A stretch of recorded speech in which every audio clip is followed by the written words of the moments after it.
In the heart of Nigeria, Benue State has tragically transformed into a graveyard for innocent lives. Children, women, and men alike have become victims of relentless conflict and unprovoked attacks. The statistics may be murky, but the reality is stark. Over 200 lives have been lost in the past 2 months, along with renewed violence. As we delve into this harrowing situation, it becomes painfully clear that no community within the state remains actually safe.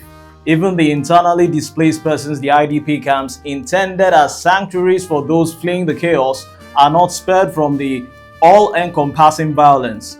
Join us shortly on Viewpoint as we look into the perpetrated acts from suspected headers upon farmers who have unleashed a wave of terror, leaving communities in fear and despair. I'm Odeawa AI. Join us shortly.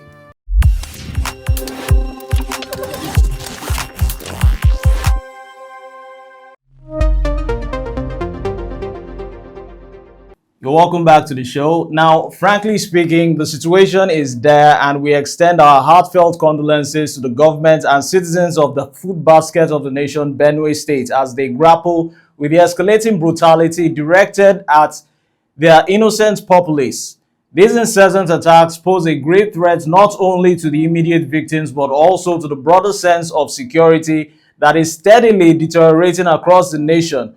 Governor Hyacinth Alia has been vocal about the severity of this crisis, declaring that Benue State is actually under siege from terrorists and bandits, asserting further that the recent spate of attacks has transcended from the traditional conflicts between herders and farmers, suggesting a more calculated and coordinated approach by the assailants. The way these attacks, frankly speaking, come and go, the intel which is actually received is a direct calibrated plan that is then actually executed. Now, these are the statements of Governor Alia, which he stated last week, following up with this week. Now, if I may say, his words resonate with urgency and desperation as he paints a picture of the state besieged by an unseen enemy. What is particularly alarming is the apparent ability of these attackers to strike under the guise or cover of darkness and vanish without a trace. Now, more strikingly, for more or some reason, none of the killers are ever caught. They come in the thick of the night, they hit, run, and nobody sees a trace. This pattern of hit and run attacks raises serious questions about the effectiveness of security measures in place. Are the authorities equipped to deal with this level of organized violence? Now, this is a rhetoric I'm asking. Now, can they safeguard the innocent lives that continue to be snuffed out in the dead of night? That's another rhetoric, now, if I may ask. The implications of this crisis stretch far beyond the borders of Benue State. The atmosphere of fear and insecurity is palpable, spreading like a contagious virus across the country. Citizens everywhere are left to ponder their safety in the wake of such brutality. Now, how can a nation thrive when its people live in constant fear, being ambushed in their homes or while seeking refuge, particularly in the IDP camps? Now, under the banner of the voice of the voiceless women of Apa, these brave souls took to the streets, their hearts heavy with grief and anger over the recent brutal assassinations or killings that have shattered their communities. The protest was a direct response to the horrific incursions by armed bandits on this fateful Sunday that left dozens dead and many more injured. These affected communities, particularly Ijaha, Ibele, Ocheku, and Ediku, and Pali, are now standing as grim reminders of the chaos that has engulfed this once peaceful region. The bereaved women, united in their sorrow, spoke against the relentless violence which they actually face or are confronted with evidently. In their poignant statements, they recounted the harrowing tales of how herdsmen have invaded their farms and homes, bringing death and destruction in their wake. The once vibrant laughter of children heading to schools has been actually replaced by oppressive silence as fear grips the hearts of families who can hardly find solace in their own lands. Now, the situation in Benue State has reached a critical juncture. We will all agree. Now, the Chief of Army Staff, Olufemi Oluyede, has temporarily relocated to Makurdi, the Benue State capital, now ostensibly to address the growing lawlessness. However, this move will perhaps be beneficial for appearances, is actually not enough to quell the rising tide of violence. The culture of impunity that prevails in Benue and Plateau states, a neighboring Middle Belt state, is a stark reminder again that without effective action, the cycle of bloodshed will continue unabated. The relevant security agencies have repeatedly failed to apprehend and also bring to book or justice those responsible for these heinous acts. This failure not only endangers the life of innocent citizens but also tarnishes the image of Nigeria's reputation on the global stage, globally speaking. We are painted as a nation that disregards the sanctity of life or where violence is allowed to fester under the watchful eyes of the authorities. Now, how can we expect the international community to view us as a nation as anything but a land of chaos when our own people live in constant fear? This heart-wrenching saga of violence in Nigeria's Middle Belt continues to unfold, a grim statement to the enduring conflict between farmers and herders side by side juxtaposingly. Now, in Benue State, a region often hailed as the food basket of the nation, the struggle for land has morphed or metamorphosed into a brutal and bloody confrontation, leaving a trail of devastation in its wake. Itinerant herders, driven by the need to feed their cattle, often allow their animals to graze on farmlands owned by farmers. Now, this has actually led to inevitable conflicts with the local farmers. These skirmishes, which have become all too common, have exacerbated a climatic crisis that has intensified desertification, further shrinking the land available for both farmers or for farming and grazing side by side. Now, as the crisis deepens, allegations of land grabbing and ethnic cleansing have reached the rooftop, emerging or painting a dire picture of a region consumed by fear and mistrust. This violence extends beyond mere economic disputes. It has actually transformed into a humanitarian disaster, where, like I said ab initio, innocent lives such as children, women, and even the elderly are mercilessly taken in the wake of these conflicts. The brutality of these killings defies simplistic explanations. It is complex, or in its complexity on a web note of overlapping ethnic and religious divisions that fuels this cycle of violence. The state government also has attempted or attempts to address the issue through the Prohibition of Open Grazing and Ranches Establishment Act of 2017, as amended, which has actually, frankly speaking, proven futile. Intended to prove a framework for resolving these conflicts, that is the establishment of the 2017 Act concerning grazing, these conflicts, the law remains largely unenforced, leaving communities vulnerable and lawless to reign. The chilling consequence is a direct impact of farming activities, a devastating blow to a state that prides itself on agricultural output. Now, as the violence continues unabated, local communities find themselves besieged. Reports suggest that many areas are now overrun by outlaws, rendering farming practically impossible or unattainable.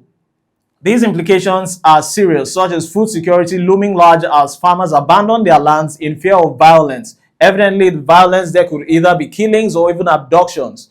This not only threatens the livelihoods of countless families, but also jeopardizes Nigeria's food security, nationally speaking, on a large scale. Now, what we are witnessing in Benue is not merely a series of violent clashes, it is a potential prelude to genocide. The ongoing killings, if unchecked, threaten to ignite a cycle of reprisals that could plunge the region into an abyss of bloodshed. Join us shortly as we visit the issue of the ethnic clash or tensions in the next phase of our narrative, as we look into what the Secretary General of the Federation, George Akume, has to say on the killings in Benue State.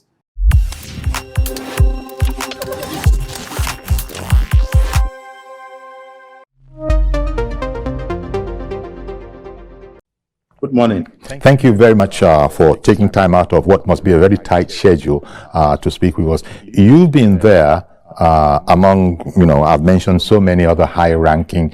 This is the top notch. I don't think it can be more powerful than it is, sort of indicating the president's the importance the president attached to this, quite apart from the fact that he had to rearrange his schedule to indeed make this. Now, what can you report to us so far? We understand that the president is expected somewhere between noon and 1 a.m. So what can we look forward to with Mr. President being in town on this matter? Thank you very much, most Nigerians are aware of what has been taking place in Benue State for the past 15 years. Incessant killings of innocent farmers because of conflict over grazing in the state. As you know, Benue State is basically an agricultural and rural community. They survive on agriculture, and so much bloodshed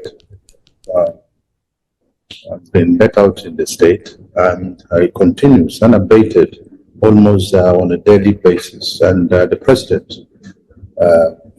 hearkened to their cry. He decided in his wisdom and as father of the nation to respond very proactively by sending in people, top military officers and other intelligence chiefs to Benue State to make on-the-spot assessment of the situation. This has also led to deployment of more troops to Benue State. But he wants to have a feel of what he has been hearing and the reports he has been receiving. That is what the father should do. He is billed to visit the area which was affected, as the Yelawata community, which was completely ransacked, and so many human beings were destroyed, key young ones, even small kids were not left up. Their arms were amputated. In some cases, even their legs were chopped off. Yes. So he was within for himself.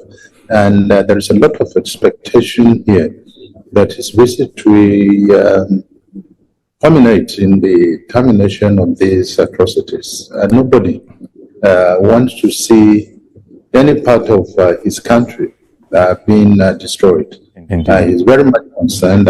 He has sent condolence messages to the people and government of Benue State.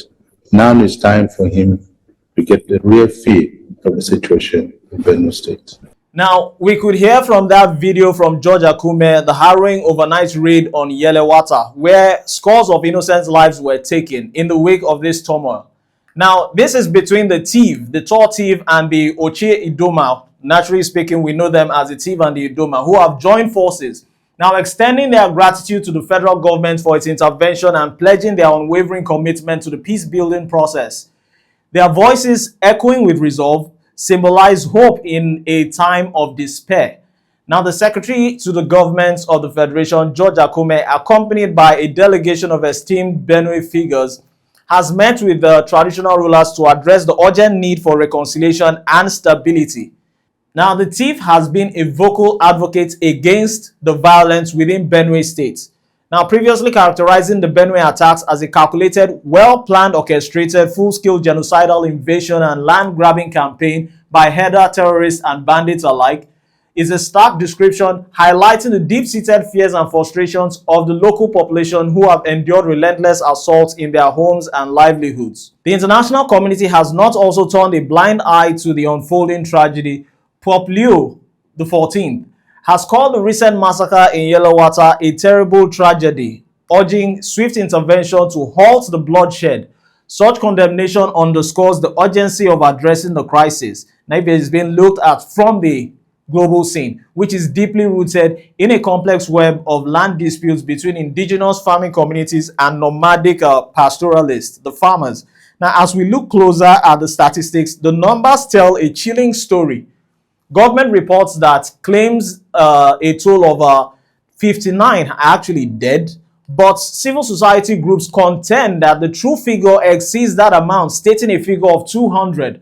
This discrepancy highlights the chaos and confusion that often accompanies such violence, leaving families shattered and communities in mourning. Now, in a bid to quell the unrest and restore peace, President Bola Ahmed Tinubu visited the food basket of the nation, Benue State. His presence was not merely symbolic, it was an acknowledgement of the acute suffering faced by the people during his visit. He announced the formation of a peace committee that will include the Tiv and the Idoma and other traditional rulers. This committee aims to foster community-based reconciliation, a vital step forward towards healing and rebuilding trust among affected people or ethnic groups or communities.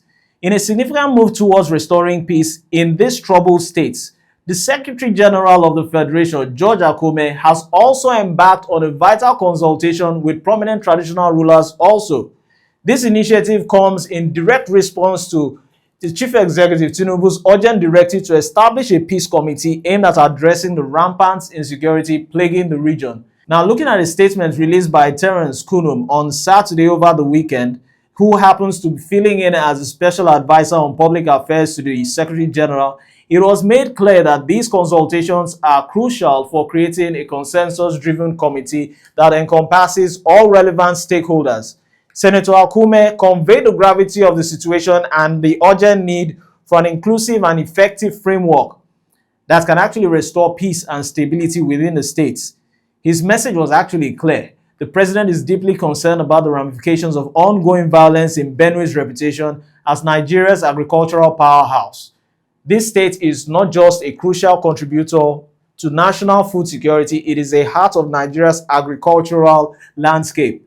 The implications of continued unrest are profound, threatening not only the livelihoods of countless farmers, but also the food security of the entire nation, just like I said in the first phase. Now, this establishment of the Peace Committee is not just a response to recent violence. We should actually be hopeful that it is a strategic move to guarantee or ensure that the voices of the people are actually heard and that the solutions are holistically sustainable. Senator Akume underscored the importance of collaboration among all stakeholders to build a united front against violence and insecurity.